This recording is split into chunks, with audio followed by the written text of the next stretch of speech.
এই কথা বলে আমরা আওয়ামী লীগকে পুনর্বাসন করতে পারি না। আমরা দেখতে পাচ্ছি অনেক দলে এই আওয়ামী ফাঁসিবাদের দোসরেরা, এমনকি আওয়ামী লীগের লোকেরা ভোট পাল্টে এখন ওই দলের নেতা হয়ে যাচ্ছেন। যেমনি ভাবে তারা এখন পর্যন্ত সচিবালয় বহাল তবিয়তে আছেন। এমনকি আমি গতকালকে জনাব তারেক রহমানের উপস্থিতিতে এবি পার্টির প্রোগ্রামে বলেছিলাম, মিডিয়ার ভাইরা সহ আপনারা সকলেই জানেন, এই গত 16 বছরে আমরা নাগরিক সমাজ বলতে যাদেরকে বুঝি, সিভিল সোসাইটি বলতে যাদেরকে বুঝি, জাহাঙ্গীরনগর বিশ্ববিদ্যালয়ের সরকার ও রাজনীতি বিভাগের সাবেক অধ্যাপক, পটুয়াখালী বিজ্ঞান ও প্রযুক্তি বিশ্ববিদ্যালয়ের প্রতিষ্ঠাকালীন ভাইস চ্যান্সেলর অধ্যাপক লতিফ মাসুম, দিলারা চৌধুরী, আসিফ নজরুল, হাতে গোনা মাত্র এরকম 5 থেকে 7 জন ব্যক্তি পাবো যে যারা ধারাবাহিকভাবে এই ফ্যাসিবাদ বিরোধী আন্দোলনে আমাদের সাথে সংগতি রেখেছেন, আওয়ামী লীগের বিরুদ্ধে ভোকাল ছিলেন। কিন্তু আসিফ নজরুল ব্যতীত অন্য কারো উপদেষ্টা পরিষদে তো জায়গা হয় নাই। সরকারের এতগুলো কমিশন হয়েছে, পিএসসি হয়েছে, সাংবিধানিক বিভিন্ন প্রতিষ্ঠানে নিয়োগ হয়েছে, এই লতিফ মাসুম কিংবা দিলারা চৌধুরীদের মতো ব্যক্তিদের জায়গা হয় নাই। বন্ধুগণ, আমাদের এখানে নেতৃবৃন্দ যেটা বলেছে, নীলাপা বলেছিল, সন্তান নিয়ে, স্বামী নিয়ে, অনেকেই পুরো পরিবার নিয়ে রাজপথে লড়াই সংগ্রাম করেছে। এই ছাত্র আন্দোলনকে কিভাবে গণ আন্দোলনের রূপ দেওয়া যায় সেই প্ল্যান পরিকল্পনা করেছি আমরা। রাজনৈতিক দলগুলোর সাথে যোগসূত্র রচনা করেছি।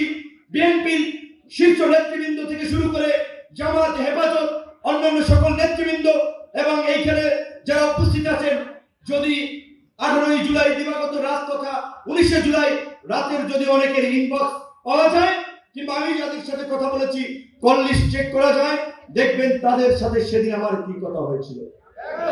আমার মোবাইলে এখনো অনেকের রেকর্ড, ইতিহাস বিকৃতি করার একটা প্রচেষ্টা চলছে, ইতিহাস ভুলভাবে উপস্থাপন করার চেষ্টা চলছে। এখনো মোবাইলের কিছু রেকর্ড আছে, সব রেকর্ড মুছে যায় নাই।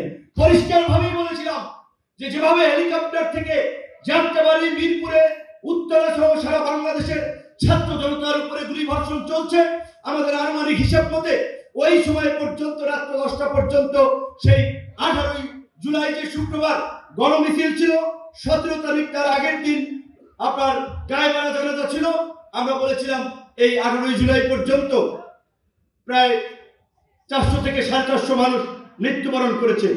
এই 400-450 মানুষকে খুন করার পরেও এই জল্লাদ হাসিনা যদি গদিতে থাকে, এই দেশের গণতন্ত্রকামী আরো অসংখ্য মানুষকে জীবন দিতে হবে।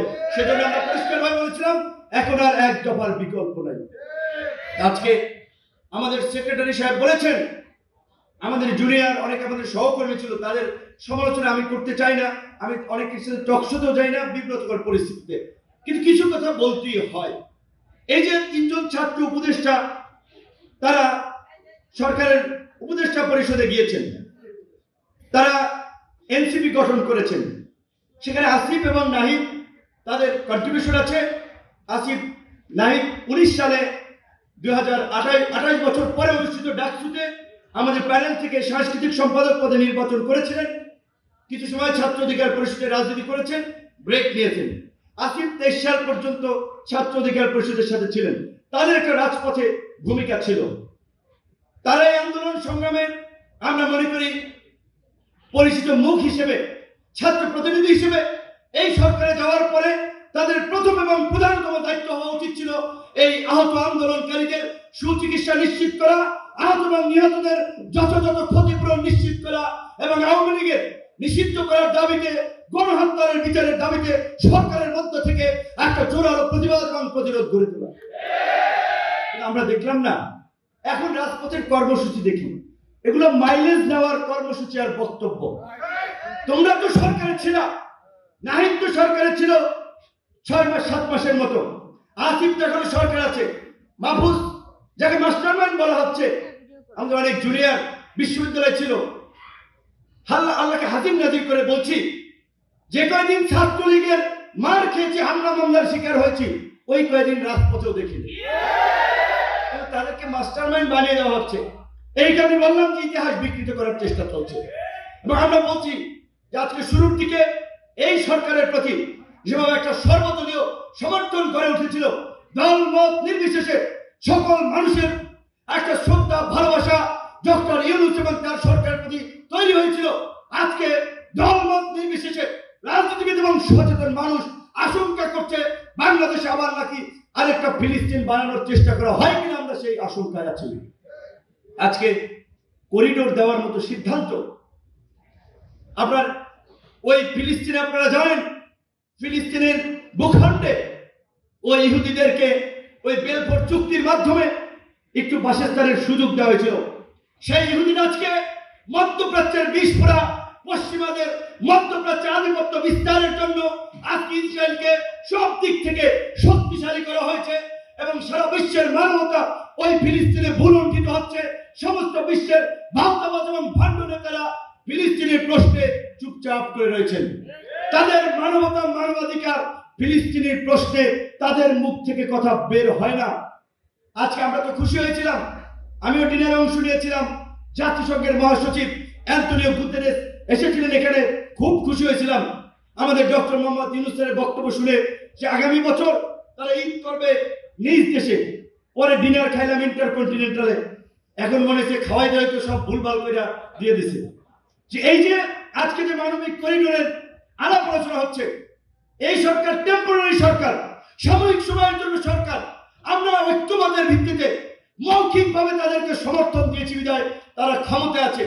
আজকে আমাদের সাথে আলাপ আলোচনা নাই, কোন রাজনৈতিক দল চলে না, গোপনে গোপনে তারা এই তথাকথিত মানবিক করিডোরের নামে এই যে অনেকদিন ধরে যে আলোচনাগুলো হচ্ছে, মার্কিন যুক্তরাষ্ট্রের বার্মা অ্যাক্ট কিংবা এই যে রাখাইন রাজ্যকে কেন্দ্র করে যে ভৌগোলিক রাজনীতি, ভূ রাজনীতি আর একটা পূর্ব তিমুরের মতো খ্রিস্টান রাষ্ট্র করার যে চক্রান্ত, এখন তো মনে হচ্ছে সেই দিকেই আমরা যাচ্ছি। তাই বন্ধুগণ, পরিষ্কার করে আমরা বলে দিচ্ছি, এখন আমাদের প্রফেসর ডক্টর মোহাম্মদ ইউনূস এবং তার সরকারের প্রতি আমাদের সমর্থন আছে। তবে অবশ্যই যে সমস্ত উপদেষ্টারা জুলাই স্পিরিটকে ধারণ করে না, গণ অভ্যুত্থানের আকাঙ্ক্ষাকে ধারণ করে না, আমরা তাদেরকে পরিবর্তনের আহ্বান জানাই। আজকে এই সরকারের উপদেষ্টা পরিষদে এমন উপদেষ্টারা আছে যারা গত 16 বছরে আওয়ামী লীগের সাথে আপোষ করে, আঘাত করে, তাদের এনজিও, তাদের ব্যবসা বাণিজ্য সব চালিয়েছে। মার খেলাম আমরা, রক্ত দিলাম আমরা, আমাদের স্ত্রীরা গর্ভবতী হয়ে রাস্তায় ঘুরে বেরিয়েছে স্বামীর জামিনের জন্য, গুম খুনের শিকার হয়ে পরিবারে হাজারি। আর আজকে কোত্থেকে সরকার হয়েছে, জেল থেকে বাইরে এলাম, বাইরের আগেই তো স্বাভাবিকভাবে যে একটা মানসিক ট্রমার মধ্যে ছিলাম।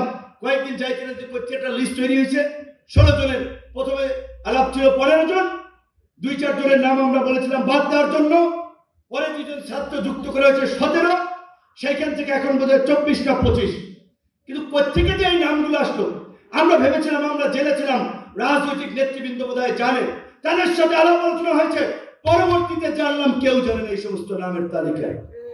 আজকে এই যে অন্ধকারে রাজনৈতিক নেতৃবৃন্দ সহ সকলকে অন্ধকারে রেখে একটা উপদেষ্টা পরিষদ গঠিত হয়েছে। শুরুর দিকে যে ভালো কাজ করতেছিল, এখন আমরা দেখতেছি বাংলাদেশের স্বাধীনতা সার্বভৌমত্বকে ঝুঁকিতে ফেলে এই মানবিক করিডোরের নামে ওইখানে আরেকটা সামরিক জোন তৈরি করার, আরেকটা পূর্ব তিমুরের মতো আরেকটা স্টেট তৈরি করার সেই অনেকের মিশনের দিকে বাংলাদেশকে নিয়ে যাওয়া হচ্ছে। তাই আমরা এখান থেকে পরিষ্কারভাবে আমরা বলতে চাই, সরকার যদি এই করিডোর দেওয়ার সিদ্ধান্ত থেকে সরে না আসে, অনতিবিলম্বে এই যে গণ অধিকার পরিষদের শক্তির সাথে আজকে যারা নতুন করে যুক্ত হয়েছে, তাদের শক্তিতে আমরা যতটুকু বলিয়ান হয়েছি, এই শক্তি নিয়ে আগামীতে আবার রাজপথে নামা হবে। আপনারা দেখেছেন শেখ হাসিনার বন্ধুগণ ক্যাবিনেটে আমাদেরকে মন্ত্রী হওয়ার অফার দেওয়া হয়েছিল, আমাদেরকে নির্বাচনে যেতে অফার দেওয়া হয়েছিল, চাপ প্রয়োগ করা হয়েছিল, কিন্তু আমরা কোনো চাপের কাছে, প্রলোভনের কাছে নতি স্বীকার করি নাই, আমরা কম্প্রোমাইজ করি নাই। কিন্তু বাংলাদেশের ইতিহাস আছে, আমাদের মতো বয়সে, আমাদের মতো অবস্থানে থেকে ডাকসুর বিপিজিএস থাকা অবস্থায় অনেকেই স্বৈরাচার এরশাদের মন্ত্রিসভায় যোগ দিয়েছে, এমপি হয়েছে, বেইমানি করেছে, এই ইতিহাস আছে। কিন্তু আমরা নিম্ন মধ্যবিত্ত পরিবারের সন্তান হয়েও সেই 2018 সালের কোটা সংস্কার আন্দোলন থেকে এই ফ্যাসিবাদের পতন পর্যন্ত বিন্দু মাত্র আপোষ করি নাই, কম্প্রোমাইজ করি নাই। তাই আজকে আমরা বলতে চাই, আজকে বাংলাদেশের মানুষের মধ্যে নতুন ধারার রাজনীতি নিয়ে যে জন আকাঙ্ক্ষা তৈরি হয়েছে, নতুন নেতৃত্বের প্রতি যে আগ্রহ তৈরি হয়েছে, আমরা তার বাস্তবায়ন করার জন্য আমাদের নেতৃবৃন্দ যদি আরেকটু ত্যাগ স্বীকার করতে প্রস্তুত থাকে, আমরা আগামী নির্বাচনে 300 আসনের প্রার্থী দিয়ে জনগণের কাছে নিজেদের বিকল্প রাজনীতি হাজির করতে চাই। বন্ধুগণ, আমরা হিসাব নিকাশ করে দেখেছি যে এখন বাংলাদেশের যে রাজনৈতিক কালচার, যে রাজনৈতিক সংস্কৃতি, অনেক ক্ষেত্রে যেই লঙ্কা যায় সেই রাবণ হয়। বাংলাদেশের মানুষ পরিবর্তন চায়, এই দুর্বৃত্তায়িত রাজনীতির অবসান চায়। কিন্তু আপনারা লক্ষ্য করেন, আপনারা বলেন 5ই আগস্টের পরে হাসিনা এবং তার লেসপেন্সাররা পালিয়ে গেছে।